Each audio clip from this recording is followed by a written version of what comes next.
Sir ಈಗ ನೀವು ಬಾರ್ಡ್ರಲ್ಲಿ ಈ ಸಿಲ್ವರ್ ರೋಕ್ ಕ್ರಿಕೆಟ್ಗಳನ್ನ ಹಾಕಿದ್ದೀರಿ. ಹೌದು. ಜೊತೆಗೆ ಉದ್ದಕ್ಕೂ ಸಿಲ್ವರ್ ರೋಕ್ ಇದೆ. ಹೌದು. ಈಗ ಇದೇನು ಸರ್ ನಾನು ಇದನ್ನ ಬಾರ್ಡ್ರಲ್ಲಿ ಸಿಲ್ವರ್ ರೋಕ್ ಮರ ಹಾಕ್ಬೇಕು ಅಂತಂದ್ರೆ ನನಗೆ ಏನು ಪ್ರೇರಣೆ ಅಂದರೆ ನಮ್ಮ ಸ್ನೇಹಿತರೊಬ್ಬರು ಇಲ್ಲಿ ಎಸ್ ಐ ಕೋಡಳ್ಳಿಲಿ ಇದ್ದಾರೆ, ಜಯಣ್ಣ ಅಂತ. ಅವರು ಕೂಡ ಒಂದು ಸ್ವಲ್ಪ ಸಾವಯವ ಕೃಷಿ ನೈಸರ್ಗಿಕ ಕೃಷಿ ಮಾಡ್ತಾರೆ. ಅವರು ತೋಟಕ್ಕೆ ಹೋದೆ ಒಂದ್ಸಲ. ಮೃತ್ಯುಂಜಯ ಜಯಣ್ಣ ಅಂತ. ಅವ್ರ ತೋಟಕ್ಕೆ ಹೋದೆ. ಅವರು ಒಮ್ಮೆಗೆ ಇಡೀ ಗದ್ದೆಗೆಲ್ಲ ಮರ ಹಾಕ್ಬಿಟ್ಟಿದ್ದೆ, ಅದಕ್ಕೆಲ್ಲ ಮೆಣಸು ಹಬ್ಬಿಸ್ಬಿಟ್ಟಿದ್ರು. ನಾನು ಮೆಣಸಿನ ಗಿಡ ಹೆಂಗದೆ ಅನ್ನೋದೇ ನಾನು ನೋಡಿರಲಿಲ್ಲ. ಮೆಣಸಿನ ಗಿಡ ಹೆಂಗಿದೆ, ಮೆಣಸು ಹೆಂಗೆ ಬರ್ತದೆ ಅನ್ನೋದು ನನಗೆ ಗೊತ್ತೇ ಇಲ್ಲ. ನಾನು ರೈತ ಆದ್ರೂ ಅವ್ರ ಜಮೀನಿಗೆ ಹೋದಾಗ ನನಗೆ ಅದು ನೋಡಿದೆ. ನಾನು ತುಂಬ ಚೆನ್ನಾಗಿ ಮಾಡಿದ್ರು ಅವ್ರ ಪಾಪ. ಅವರು ಅದು ನೋಡಿದ್ಮೇಲೆ ನನಗೂ ಮೆಣಸು ಹಾಕ್ಸ್ಬೇಕು ಅನ್ನಿಸ್ತು. ಅವ್ರಂದ್ರು ಸಿಲ್ವರ್ ಬೇರೆ ಗಿಡ ಆದರೆ ಚಕ್ಕೆ ಬಿಟ್ಬಿಡ್ತದೆ, ಇದು ತುಂಬ ರಫ್ ಆಗಿರೋದ್ರಿಂದ ಚೆನ್ನಾಗಿ ಅಂಟ್ಕೊಳ್ತದೆ ಅಂತ ಹೇಳಿದ್ರು. ನಾನು ಅಲ್ಲಿಂದ ಬಂದ ತಕ್ಷಣ ಏನು ಮಾಡಿದೆ ಅಂದರೆ ಮೆಣಸು ಹಾಕಲಿಲ್ಲ, ಸಿಲ್ವರ್ ಗಿಡ ತಂದು ಹಾಕ್ಬಿಟ್ಟೆ. ನಾನು ಸಿಲ್ವರ್ ಗಿಡ ಹಾಕ್ಬಿಟ್ಟೆ. ಯಾಕೆಂದರೆ ಸಿಲ್ವರ್ ಮೆಣಸು ಹಬ್ಬಿಸ್ಬೇಕಲ್ಲ. ಇದು 3 ವರ್ಷ ಆದ ನಂತರ ಮೆಣಸಿನ ಗಿಡನ ತಂದು ಮೆಣಸಿನ ಗಿಡನ ಹಬ್ಬಿಸ್ದೆ. ಮೆಣಸಿನ ಗಿಡ ನನಗೆ ಈಗ ಏನಾಯ್ತದೆ ಅಂದರೆ, ಈಗ ಮದ್ದೂರು ಹಾರ್ಟಿಕಲ್ಚರ್ ಆಫೀಸಲ್ಲೆಲ್ಲ ಕೊಡ್ತಾವ್ರೆ 15 ರೂಪಾಯಿ 20 ರೂಪಾಯಿಗೆಲ್ಲ. ಬಟ್ ಅವತ್ತು ಮೆಣಸಿನ ಗಿಡ ಸಿಗ್ತಾ ಇರಲಿಲ್ಲ. ನಾನು ಕೊಡಗು ಮಡಿಕೇರಿಗೆ ಹೋಗಿ, ಮಡಿಕೇರಿಗೆ ಒಂದು ಕಾರ್ ಮಾಡ್ಕೊಂಡು ಹೋಗಿ ಅಲ್ಲಿಂದ ಒಂದು ಸ್ವಲ್ಪ ಗಿಡ ತಂದು ನಿಟ್ಟೆ. ಈಗ ಮದ್ದೂರಲ್ಲೇ ಕೊಡ್ತಾರೆ ಪಾಪ ಅವರು, ಏನೋ ಅನುಕೂಲ ಮಾಡ್ತಾರೆ ರೈತರಿಗೆ. ಹಂಗಾಗಿ ನಾನು ಹಾಕ್ತೆ. ಇದನ್ನು ಒಂದ್ಸಲ ನಾನು ಒಂದು ಮೆಣಸಿನ ಗಿಡದಲ್ಲಿ ಒಂದೇ ಒಂದು ಮೆಣಸಿನ ಗಿಡದಲ್ಲಿ 28 kg ಹಸಿ ಮೆಣಸು ಕೂದಿದೆ ಒಂದ್ಸಲ. 28 kg ಒಣಮೆಣಸು ಏನಾಯಿತು, 7 kg ಒಣಮೆಣಸು ಆಯಿತು.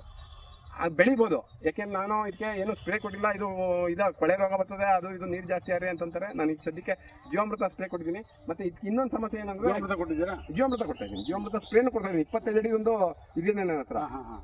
25 ಅಡಿ ಕೊಡ್ತೀವಿ. 25 ಅಡಿದೊಂದು ಇದು ಮಾಡ್ಕೊಂಡಿದ್ದೀನಿ. ಅದನ್ನ ಎಲ್ದಿ ಬಿಡ್ಬೋದು. ಅದೇ ಸಾಕಾಗತ್ತಾ? ಅದೇ ಸಾಕಾಯ್ತದೆ. 25 ಅಡಿಗೆ వచ్చిನ ಅಲ್ಲಿಂದ ಹೋದ ಸ್ಪ್ರೇ ಕೊಡ್ಬೋದು. ಜೀವಾಮೃತ ಸಾಕಾಗುತ್ತೆ. ಸ್ಪ್ರೇ ಬೇಡ.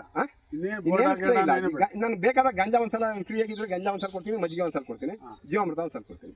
ಅಷ್ಟೇ ಸ್ಪ್ರೇ ಕೊಡ್ತಾ ಇರೋದು. ಮತ್ತೆ ಇದರಲ್ಲಿ ಒಂದು ಸಮಸ್ಯೆ ಏನಂದ್ರೆ, ಗೆಜ್ಲು ಹತ್ತು ಬಿಡ್ತದೆ. ಗೆಜ್ಲು ಹತ್ತದಂಗೆ ಏನು ಮಾಡಬೇಕು ಅಂದ್ರೆ, ಒಂದು ಸ್ವಲ್ಪ ನೀರಿಗೆ ಸ್ಪ್ರೇ ಮಾಡ್ಕೊಂಡ್ರೆ ಗೆಜ್ಲಿನ ಬಿಡಿಸ್ಕೊಂಡು ಇದು ಮಾಡ್ಕೊಂಡ್ರೆ ತುಂಬ ಚೆನ್ನಾಗಿ ಬೆಳಿ ಬರ್ತಾರೆ. ಇದನ್ನ ಗೆಜ್ಜಿಂದ ಗಿಡಕ್ಕೆ ಹಾನಿ ಇಲ್ಲ ಅಂತಲ್ಲ, ಬಟ್ ಇದು ಮಣ್ಣು ಹತ್ಬಿಟ್ರೆ ಸ್ವಲ್ಪ ಗಿಡಕ್ಕೆ ಹಾನಿ ಆಯ್ತದೆ. ಹಾನಿ ಆಯ್ತದೆ. ಗೆಜ್ಜು ಹತ್ತಂಗೆ ನೋಡ್ಕೋಬೇಕು. ಅದನ್ನ ನೋಡ್ಕೋಬೇಕು. ಅದು ನೀರು ಜಾಸ್ತಿ ಆದರೆ ಒಂದು ಸ್ವಲ್ಪ ಅದೇನೋ ಕೊಳೆ ರೋಗ ಅಂತ ಬಂದ್ಬಿಟ್ಟು ಗಿಡನೇ ಸತ್ತೋಗ್ಬಿಡ್ತದೆ. ಅದೊಂದು ಸ್ವಲ್ಪ ಮೇಂಟೈನ್ ಮಾಡಿದ್ರೆ ತುಂಬ ಒಳ್ಳೆ ಬೆಳೆ ಇದು. 1 ಎಕರೆ ನಾನು ಅಲ್ಲಿ ನಂದು ಇನ್ನೊಂದು ಬೇರೆ ಕಡೆ 1 ಎಕರೆ ಮಾಡಿದ್ದೀನಿ. ಅಲ್ಲಿ ಒಟ್ಟು 35, 70, 70, ಒಂದು 20, 95 ಗಿಡ ಅವೆ. 95 ಗಿಡಕ್ಕೂ ಮೆಣಸು ಹಾಕಿದ್ದೀವಿ. ಕ್ಲೀನಾಗಿ ಮಾಡಿದಂಥ ಸಂದರ್ಭದಲ್ಲಿ ನಾನು ಅಷ್ಟೊಂದು ಮೇಂಟೈನ್ ಮಾಡೋಕ್ಕಾಗಲಿಲ್ಲ. ಕ್ಲೀನಾಗಿ ಮಾಡಿದಂಥ ಸಂದರ್ಭದಲ್ಲಿ ಒಂದು ಬಳ್ಳಿನಲ್ಲಿ 2 kg ತೆಗಿಬೋದು. ಆ 1 ಎಕರೆನಲ್ಲಿ ಬಾರ್ಡ್ರಲ್ಲಿ 90ರಲ್ಲಿ 200 kg ಮೆಣಸು ತೆಗಿಬೋದು. 200 kg ಮೆಣಸು ತೆಗೆದು ಅದೇ ಬಾರ್ಡರ್ಲೇ ದುಡ್ಡು ಮಾಡ್ಬೋದು ಅಂತ ನನ್ನ ಒಂದು ಭಾವನೆ. 1 kg ಇವತ್ತು 600 ರೂಪಾಯಿ. 600ರಿಂದ ರಾಸಾಯನಿಕನೇ ಮಾರುವಂಥದ್ದೇ 600 ರೂಪಾಯಿ ಇದೆ. ನಾವು ಮಾರ್ಕತೀವಿ ಅಂದರೆ ಒಂದು 800 ರೂಪಾಯಿಗಾರು ಮಾರ್ಬೋದು ಸರ್. ನೈಸರ್ಗಿಕ ಅಂತ 1,60,000 ಬರೀ ಬಾರ್ಡರ್ಲೇ ಮಾಡ್ಬೋದು ಸರ್. ಬಟ್ ನಿಗಾ ಕೊಟ್ಟು ಮಾಡಬೇಕು. ಒಂದು ಸ್ವಲ್ಪ ನನಗೂ ಹೊರಗಡೆ ಇದಿರೋದ್ರಿಂದ ಅಷ್ಟೊಂದು ಇದಿಲ್ಲ. ಇದು ಗಿಡ ತುಂಬ ಚೆನ್ನಾಗಿ ಬಂದಿದೆ. ಇದು ಈ ಒಂದು ಗಿಡದಲ್ಲೇ 28 kg ಕೂದಿದೆ. ಬಟ್ ಬೇಡಿ ನಮಗೆ ಒಂದು 2 kg ಒಣಮೆಣಸು ಸಿಕ್ಕರೆ ಸಾಕು. ತುಂಬ ಚೆನ್ನಾಗಿ ಸಿಲ್ವರ್ ಗಿಡ ನಾನು ಅದನ್ನೇ ಹೇಳ್ತಾ ಇದ್ದೀನಿ. ನಾನು ಏನು ಮಾಡಿದ್ದೀನಿ ಅಂದ್ರೆ, ಈಗ ಈ ಸುಮಾರು ಜನ ಸಿಲ್ವರ್ ಗಿಡ ಹಾಕವ್ರೆ, ಸುಮ್ಮನೆ ಖಾಲಿ ಬಿದ್ದಿದೆ. ಅವ್ರಿಗೆಲ್ಲ 2 ಮೆಣಸಿನ ಗಿಡ ತಂದು ಕೊಟ್ಬಿಡ್ಬೇಕು ಅಂತ ಮಾಡೀನಿ. ನಾನೇ ನೆಟ್ಬಿಟ್ಟು ಬಂದ್ಬಿಟ್ರು ಸರಿ. ಅಟ್ಲೀಸ್ಟ್ ಅವ್ರ ಮನೆಗಾರು ಆಯ್ತದೆ ಒಂದು ಮೆಣಸು ಆದಾಯ ಬರ್ಲಿಕ್ಕೆ. ಸಿಲ್ವರ್ ಗಿಡಕ್ಕೆ ಮಾತ್ರ ಅಂತಂದ್ರೆ ಇಲ್ಲ, ತೇಗಕ್ಕೂ ಹಾಕ್ಬೋದು. ಮೊನ್ನೆ ಬೆಂಗಳೂರಲ್ಲಿ ನಾನು ಇದ್ಕೋಗಿದೆ. ಅದಕ್ಕೆ RCS ಅಂತಂದ್ರೆ ನಮ್ಮ ಸೊಸೈಟಿ ರಿಜಿಸ್ಟರ್ ಆಫೀಸ್ ಹತ್ರ ಹೋಗಿದೆ. ಆ ಏರಿಯಾದಲ್ಲಿ ಒಬ್ರು ಅಪಾರ್ಟ್ಮೆಂಟ್ ಇದೆ. ಅಪಾರ್ಟ್ಮೆಂಟಲ್ಲಿ ಒಂದು ನೀಲಗಿರಿ ಗಿಡ ಹಾಕಿದ್ದಾರೆ. ನೀಲಗಿರಿ ಗಿಡಕ್ಕೆ ಬಿಸ್ಬಿಟ್ಟವ್ರು ಅವರು ಒಂದು ಗಿಡಕ್ಕೆ.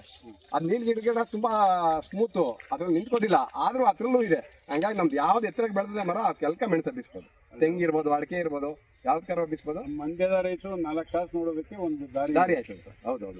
ಮತ್ತೆ ಅಡಿಕೆ ಇದೆ. ಅಡಿಕೆ ಹಾಕೋದು ಅಂತವ್ರು ಅಡಿಕೆ ಗಿಡಕ್ಕೂ ಹಬ್ಬಿಸ್ಬೋದು. 2 ಗಿಡ ಹಾಕ್ಬಿಟ್ರೆ. ಆದರೆ ಅಡಿಕೆ ಗಿಡಕ್ಕೆ ಹಚ್ಚಿಡೋಕೆ ಆಗೋದಿಲ್ಲ. ಅದೇನೋ ಬಿದ್ದು ತಿಳ್ಕೋಬೇಕು. ನಾನು ಲೋಡಿ ತಗೊಂಡು ಕಿತ್ಕೋಬೇಕಾಯ್ತು. ಹತ್ತಿರ ಇದೇನಾಯ್ತು ಅಂದರೆ ಬಿದ್ದಾಯ್ತು. ತೆಂಗು ಗಿಡಕ್ಕೂ ಹಾಕ್ಬೋದು. ಬಟ್ ಹತ್ತಕ್ಕಾಗಲ್ಲ ಮರಕ್ಕೆ. ಅದೊಂದು ಸಮಸ್ಯೆ. ಒಳ್ಳೆ ಮಾಹಿತಿ ಸಿಕ್ತು ಸರ್. ರೈತರುಗಳಿಗೆ ಎಲ್ಲೆಲ್ಲಿ ನಮ್ಮ ಕಿತ್ತಂಗದಲ್ಲಿದ್ದಾರೆ. ಹೌದು. ಕೆರೆಬೈಲಲ್ಲಿ ಖಾಲಿ ಇರುವಂಥ ಕೆರೆಬೈಲಲ್ಲಿ ಕಿಚ್ಚನ್ ಬೈಲಲ್ಲಿ ಮಾಡ್ಬೋದು, ಆರಾಮಾಗಿ ಮಾಡ್ಕೋಬೋದು. ಅವ್ರ ಆದಾಯ ಹೆಚ್ಚಿಸ್ಕೊಳ್ಳೋಕೆ ಅನುಕೂಲ ಮಾಡ್ಬೋದು. Thank you. Okay, thank you.